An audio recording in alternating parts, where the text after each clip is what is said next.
എല്ലാവർക്കും നമസ്കാരം. ഞാൻ അനീഷ്. ബിഗ് ബോസ് എന്ന ഷോയിൽ എനിക്കൊപ്പം സഞ്ചരിച്ച ഒരുപാട് ആളുകളുണ്ട്.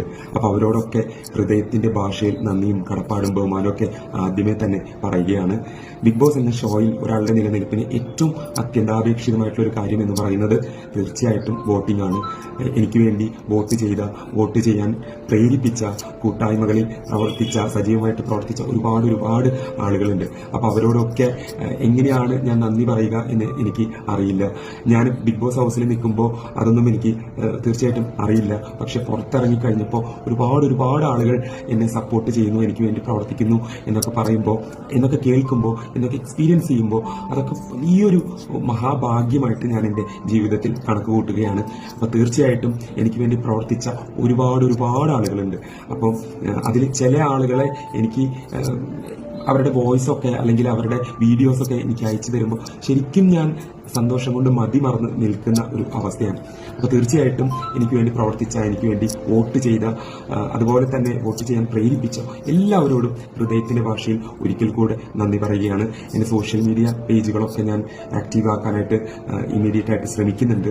അതുപോലെ തന്നെ പലർക്കും എനിക്ക് റിപ്ലൈ ചെയ്യാനൊന്നും സാധിച്ചിട്ടില്ല, കാരണം എൻ്റെ ഫോൺ ഹാങ് ആയി കിടക്കുകയാണ്. അപ്പോൾ അതുകൊണ്ട് തന്നെ ഒരിക്കൽ കൂടെ എൻ്റെ നന്ദിയും കടപ്പാടൊക്കെ വീണ്ടും അറിയിക്കുകയാണ്. നമുക്ക് തീർച്ചയായിട്ടും ലൈവുകളിലൂടെ ഇമ്മീഡിയറ്റ് ആയിട്ട് കണ്ടുമുട്ടാം എന്ന് പ്രത്യാശിച്ചുകൊണ്ട് നിർത്തുന്നു. നിങ്ങളുടെ സ്വന്തം Aneesh. Thank you so much. Big Boss season 7 വിജയായിട്ട് അനുമോളെ പ്രഖ്യാപിച്ചപ്പോൾ ജനങ്ങൾ ആകെ കൂടി ഒരു വിഷമഘട്ടത്തിൽ തന്നെയാണ്. കാരണം അനീഷിന് കിട്ടുമെന്ന് വിചാരിച്ചിരുന്നിടത്താണ് ഇവിടെ അനുമോള് ആ ഒരു കപ്പ് ഉയർത്തിയിരിക്കുന്നത്. തെല്ലൊന്നുമല്ല അനീഷിന്റെ ആരാധകരെ അത് വിഷമിപ്പിച്ചത്. അത് ശരിക്കും പറഞ്ഞാൽ നമ്മുടെ റീൽസും മറ്റ് സോഷ്യൽ മീഡിയ പ്ലാറ്റ്ഫോമുകളിൽ എടുത്ത് നോക്കുമ്പോൾ തന്നെ ഓരോരുത്തരുടെ അഭിപ്രായങ്ങളും അവരുടെ പ്രതികരണമൊക്കെ നമുക്ക് അറിയാൻ സാധിക്കും.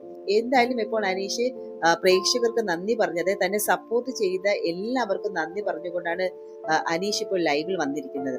ഈ ഒരു സാഹചര്യത്തിലും പലർക്കും അറിയേണ്ടത് എന്താണെന്ന് വെച്ചാൽ അനീഷും അനുവുമായിട്ടുള്ള ആ ഒരു പ്രണയബന്ധത്തെ കുറിച്ച് തന്നെയാണ്. ഇനി അതിൽ വല്ല ഹോപ്പും ഉണ്ടോ എന്നറിയാനാണ് ഒരുപാട് ആളുകളുടെ ശ്രമവും, അല്ലെങ്കിൽ അതാണ് ആകാംക്ഷയും. ഇനി അനീഷ് സത്യസന്ധമായിട്ടാണോ അതോ ഇത് ഗെയിമിന്റെ ഭാഗമായിട്ടാണോ പറഞ്ഞതെന്ന് അറിയാനുള്ള ആഗ്രഹമുള്ളവരാണ് കൂടുതൽ പേരും. എന്നാൽ ഇതേക്കുറിച്ചൊന്നും ഒരു വ്യക്തതയൊന്നും അനീഷ് കൊടുക്കുന്നില്ല. കഴിഞ്ഞ ദിവസം കോടന്നൂരിൽ വലിയൊരു സമ്മേളനം നടത്തിയപ്പോഴും അനീഷിനെ കാണാൻ 100 കണക്കിന് ജനങ്ങളാണ് തിങ്ങിക്കൂടിയത്. അവർക്കെല്ലാം അറിയേണ്ടതും ഇതേക്കുറിച്ച് തന്നെയാണ്. എന്നാൽ അനുമോൾ ജയിച്ചതിനെ കുറിച്ച് യാതൊരു പരാതിയും അനീഷിനില്ല എന്ന് മാത്രമല്ല, സന്തോഷത്തോടു കൂടിയാണ് അനീഷ് ലൈവിൽ വന്നിരിക്കുന്നത്.